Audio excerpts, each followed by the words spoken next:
오늘 말씀의 주인공이 누구라고요? 엘리야입니다. 갈멜산에서 기도할 때 하늘에 불이 내려서 하나님의 살아계심을 선포했던 선지자이기도 합니다. 자, 그런 그가 지금 어디에서 로뎀나무 아래에서 이런 고백을 하고 있는 것을 보게 됩니다. 여호와여 넉넉하오니 지금 내 생명을 거두어 주시옵소서. 더 이상 살고 싶지 않다는 겁니다. 자, 어떻게 이 엘리야 같은 사람이 이렇게 무너질 수 있을까라고 생각이 들더라고요. 그런데 곰곰이 생각해 봤을 때 이 이야기는 엘리야만의 이야기가 아니라 우리의 이야기고 나의 이야기가 될 수 있다라고 하는 겁니다. 그래서 오늘 이 말씀은 단순하게 한 인간의 연약함을 이야기하는 것이 아니라 우리 인생에 무너진 절망의 시간, 희망이라고 하는 건 절대 볼 수 없는 삶의 자리라고 할지라도 그 자리에서 다시 일어날 수 있다는 하나님의 사랑 이야기라고 하는 사실을 잊지 않기를 주님의 이름으로 축복합니다. 자, 첫 번째입니다. 낙심으로부터 일어나라. 자, 이 엘리야가 로뎀나무 아래에서 앉아있는 모습은요, 그의 내면이 어디까지 무너져 있는지를 보여주는 아주 상징적인 그런 모습이다라고 이렇게 생각이 듭니다. 그는 거기서 말합니다.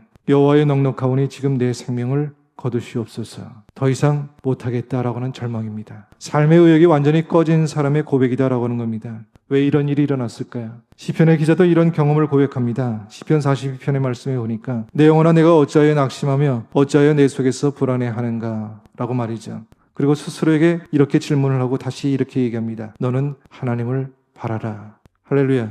누구나 우리가 삶의 자리에서 뭘 경험할 수 있다고요? 낙심을 경험할 수 있다고 생각합니다. 그런데 우리가 그 자리에서 머물지 말고요, 그 자리를 하나님께 가져가는 일은 더욱더 중요하다는 것을 잊지 않기를 주님의 이름으로 축복합니다. 하나님은 우리의 형편과 사정을 아시죠. 아픔과 고통을 아신다라고 하는 얘기입니다. 그래서 우리를 회복시키기를 원하신다라고 하는 겁니다. 자, 그런데 그 회복은요, 대단한 기적에서 시작하지 않고요, 떡과 물과 잠에서 시작된다는 것을 보게 됩니다. 낙심으로부터 일어나는 첫걸음이 무엇인지 아십니까? 내가 무엇을 어떻게 해야 돼? 이것이 아니라 그냥 단지 하나님의 은혜와 자비를 받아들이기만 하면 된다라고는 그런 말씀입니다. 오늘 우리도 마찬가지라고 생각합니다. 낙심이 왔다면 우리에게 끝났다는 신호가 아니라 하나님이 다시 우리를 일으키시는 자리, 그 자리라고 하는 사실을 잊지 않기를 바랍니다. 두 번째입니다. 두려움으로부터 일어나라 라고 하는 겁니다. 엘리야가 로뎀나무 아래까지 내려간 이유가 뭘까요? 이세벨의 말 한마디 때문이었다라고 하는 겁니다. 이세벨이 사신을 엘리야에게 보내어 이르되 내일 이맘때에는 반드시 내 생명을 저 사람들 중 한 사람의 생명과 같게 하리라. 그렇게 하지 아니하면 신들이 내게 벌 위에 벌을 내림이 마땅하니라 한지라. 그랬더니 3절 말씀에 그가 그 형편을 보고 그 상황을 보고 문제를 보고 어떻게 했다고요? 두려워하기 시작했다는 겁니다. 마음이 무너졌다는 얘기입니다. 하늘을 바라보고 있었던 시선이 유혹과 협박이라고 하는 현실 앞에 두려움으로 그 믿음이 무너졌다라고 하는 그런 말씀이죠. 여러분, 두려움은 위협의 크기보다 그거를 해석하는 우리의 마음에서 생긴다는 거 아십니까? 갈멜산에서는 누가 크게 보였어요? 하나님이 크게 보였죠. 근데 지금 로뎀나무 아래에서는 누가 크게 보입니까? 이세벨이 크게 보이고 있어요. 자, 우리도 이 형편을 보고 흔들릴 때가 얼마나 많습니까? 지금의 경제적인 어려움들, 질병의 문제 때문에, 자녀들의 문제 때문에 우리가 흔들릴 때가 많이 있지 않습니까? 그래서 두려움이 생긴다라고 하는 그런 말씀이죠. 그리고 엘리야는 그 두려움 앞에서 어떻게 했다고요? 도망했다는 겁니다. 그때 엘리야가 이렇게 얘기합니다. 나만 홀로 남았거늘. 이것이 두려움의 본질이라는 거 아십니까? 두려움은요, 현실을 왜곡합니다. 자, 두려움으로부터 다시 일어났다고 하는 것은 위험이 사라진다는 뜻은 아닙니다. 이세벨은 여전히 살아있죠. 문제는 여전히 존재할 수 있다는 얘기입니다. 그런데 이때 엘리야는 다시 하나님의 음성을 듣기 시작했어요. 하나님이 오늘도 우리가 동굴 속에 숨어 있을 때 우리를 부르신다는 거 아십니까? 내가 어찌하여 여기 있느냐. 우리가 결단해야 됩니다. 두려움에 끌려다니지 않겠다고 결단할 수 있어야 되겠죠. 도망가지 않겠다고, 겁내지 않겠다고 결단할 수 있어야만 됩니다.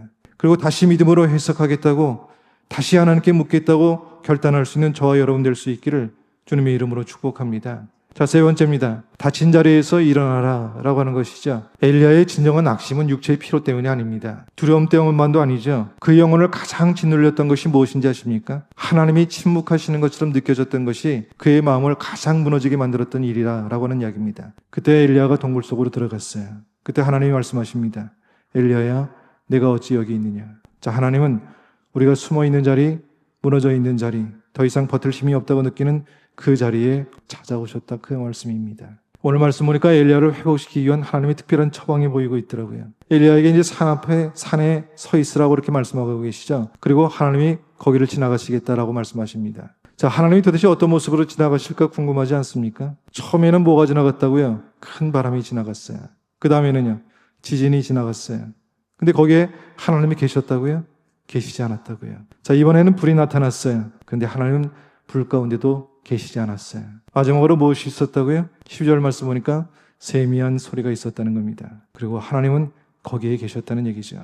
불안해하고 두려워하고 놀라고 있던 엘리야에게 하나님은 바람과 불도 아닌 세미한 음성으로 오셨다는 얘기입니다. 그리고 그분은 이렇게 말씀하시죠.